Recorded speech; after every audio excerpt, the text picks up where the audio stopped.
Okay, so part two in my 1 month update in Thailand, Bangkok, and also answering y'all's questions. So again, how long are you staying? I plan to stay for the full year of 2026. Okay, so I'm gonna be exploring Asia. However long it takes me to explore Asia is how long I'll be here. I am doing the DTV visa, which allows me residency, if you will, for about 5 years. Okay, so I have the option to stay or go. I'll decide that closer to the end of the year. I will be visiting home for the holidays, but for the most part, I plan to stay for a year. Okay. Okay, so this is a good question, and it's a three-part question. So, is it easy to find community? Do you feel lonely? Is racism prominent out there? Okay, so first question, community is super easy to find. Now, I'm saying that and I'm a pretty like social butterfly when I want to be, but I'm also like incredibly introverted, right? So like my most of my days are spent in this apartment like all day every day. I go to the gym, I come right back to this apartment. I'll do the grab for my delivery sometimes or I'll cook inside. But I typically go out on the weekends and I always meet people, okay? But even before I got here, one of my girlfriends put me in a group chat on WhatsApp. So there's tons of group chats. There's tons of like groups in general here. Black in Bangkok, Black in Thailand, Black in Phuket, Black in Pattaya. So always a Black in something. So Black people is here. You got a community, okay? It's so easy to meet people here. And then like I said, just going out and meeting people. You go to a restaurant, sit at the bar, and just naturally start to have conversation. Okay, so it's super easy to meet people. My very first night here, I met like 5 or 6 friends in person. And that was after linking with a couple of girls out of the group chat. It was a black women in Thailand WhatsApp, and so linked up with one of them. Like, hey, I literally just landed. It's New Year's Eve. I'm trying to see the fireworks. Where y'all at? Where we going? What's popping? And I linked up with one of the ladies, and she took me to where they were looking at the fireworks. And I literally met like 5 or 6 people that day. Got all their Instagrams, linked with a couple of them, lost touch with a few of them. That's just how it goes, right? But community is super easy. And then, do I feel lonely? I mean, I'm a loner, so it's almost impossible for me to feel lonely. But no, I don't feel lonely. Like there's always people, and then I have like I'm just a vibe. I don't. I'm a vibe, so I always get invited places. I always get, you know, I always get invited to things. So there's always things to do. But I prefer to be alone for the most part because my social battery just gets drained a lot of the time. So if I go out on the weekends, I typically need a week to recover. Plus, I'm locked in. I have a lot of things that I need to do to make this new career path work for me. So I spend a lot of time alone. Even when I was in Dallas, I spent a lot of time alone. I just love my me time. So it's almost impossible for me to be lonely. So it's kind of like I don't know. Maybe you're asking the wrong girl. But no, I don't get lonely. And is racism prominent out here? No, not at all. I have yet to feel even a lick of racism. Like, one of my favorite things about these Thai people is that they mind their damn business. I'm literally gonna make a pros and cons video, and that's probably number one. They mind their damn business. Like, we all pretty much, like, if I go downstairs in my bonnet in my night clothes to grab my grab order that I just, you know what I'm saying, ordered in the middle of the night, 9 times out of 10, Thai girlfriend go be on down there with her PJs on too. Like, I just love it. There's no racism out here. It's too big of a melting pot for that, right? And then the Thai people are just so welcoming. They're so sweet, and they're just so nice and accommodating. And like I said, it's just a big melting pot. It's too many different everything out here to be racist. So no, I haven't felt any racism at all.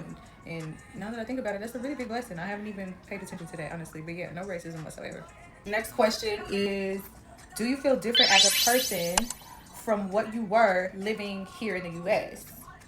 So, yes and no, right? Like, no, because Bangkok is so much like Dallas. So, I'm still a city girl living in a city world. What? Okay, no, for real. It's very similar, like very similar lifestyles. Like, I still feel like I'm living the city life, right? I don't feel like a whole lot of my lifestyle has changed in that aspect. I'm still doing a lot of the same things that I was doing on a day-to-day basis. The only thing that I'm not doing that I would feel like, okay, this makes me feel different as a person, or I feel better or more peaceful or more grateful or more happy as a person, is that like I'm not doing labor that I don't like. Like, I'm not working jobs that I genuinely hate. So that is the biggest difference in me as a person, because the last job that I had, and I'm not talking about my business made me feel like this, and sometimes just because you get burnout, and like I said, doing hair is so labor inducive. I did feel like this at times, but the last job that I had was insurance adjuster. And if anybody knows anything about insurance adjusting, the hours are strenuous. The customers are not the easiest to work with because they're going through turmoil, they're going through things. It was just, y'all hated it. I hated it. I hated going to work. I was miserable. Um, I wasn't at peace. I didn't like the person that I was becoming. I was kind of negative. Some days would be good. Some days I just didn't like it. So obviously, I'm here. I'm risking it all. I'm living my life how I want to live it. I'm taking a chance on something that I truly love doing. Content does not feel like work to me, although I am up hours on end in the middle of the night on Thailand time, Dallas time. It's fulfilling to me. It's my passion. I love to do it. It's not work at all. So I would say that that's the biggest difference that I feel as a person. But as far as lifestyle, your girl's still a city girl. This is funny. Who told you this? Does it always feel sticky? Yes. Yes. I no, okay, so like maybe at night. At nighttime it's not as sticky. It's like, okay, for the people that are wondering what I'm talking about sticky, like, or what we're talking about is like sticky.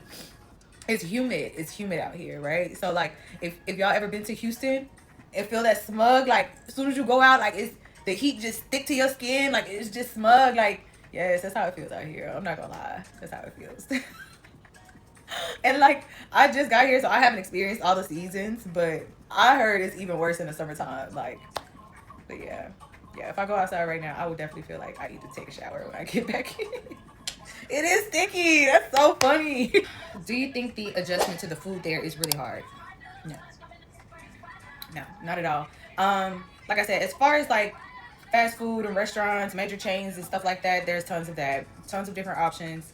The grocery store, however, was quite the experience. A pleasant one, if I'm being honest. I spent hours in that grocery store because one, I haven't been to a grocery store in a really, really long time. Like I am a Instacart girly, so and they have their version of that wrapped in one app called Grab. So with Grab, you could do it's like Uber Eats, and then Uber Eats groceries, right? But I did Instacart in Dallas, but that was the biggest adjustment was like the groceries, like figuring out okay, do they have this, do they have that, getting familiar with the meats and the what kind of dairy they got. And I'm a big cook. Like I love to cook, so I kind of get stuck in my ways on some of my recipes, and it's forcing me out of my comfort zone. It's forcing me to explore with different things. So yeah, my first time at the grocery store, I spent a bag.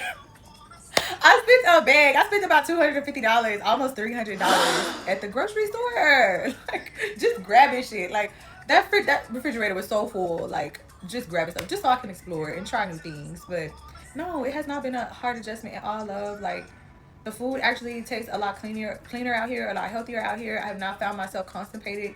It might be TMI, but I'm just being honest. Like it's way better. Like that. Okay, so good question. Do you have to apply for residency to live in Thailand? Yes, you do. It's called a visa. So I'm not exactly sure if you were talking about a specific type of residency, but you do need a visa. So there's different types of visas. I chose to do the DTV visa, which is the Destination Thailand visa, and it's good for up to 5 years. Okay, so I can work remotely, and this allows digital nomads like myself, freelancers, and remote workers to legally reside in Thailand for an extended period, combining lifestyle freedom with legal work authorization under Thai law. So yeah, you do. You do. You need residency. They will deport your ass. Favorite question. Is this move permanent forever, or will you come back to the States eventually? I'm not coming back to the States. Okay? America don't like us. Not coming back. I don't want to be nowhere where I ain't want it. I've always been quick to dismiss my energy where I feel like shit is weird. And shit is getting weird out there, for real. Excuse my language, but it's getting weird. I will never come back. Okay?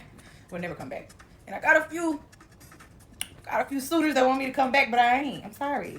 You gonna have to become a digital nomad like me. I ain't coming back. Alright? I don't know if I'll be in Thailand forever without it, because I just like to explore, and I still am in my travel era. Ain't got no kids, ain't got no man. So why not? I'm traveling, but I'm not coming back to the States. I'll come visit, but I'm not coming back to the States. This was sweet.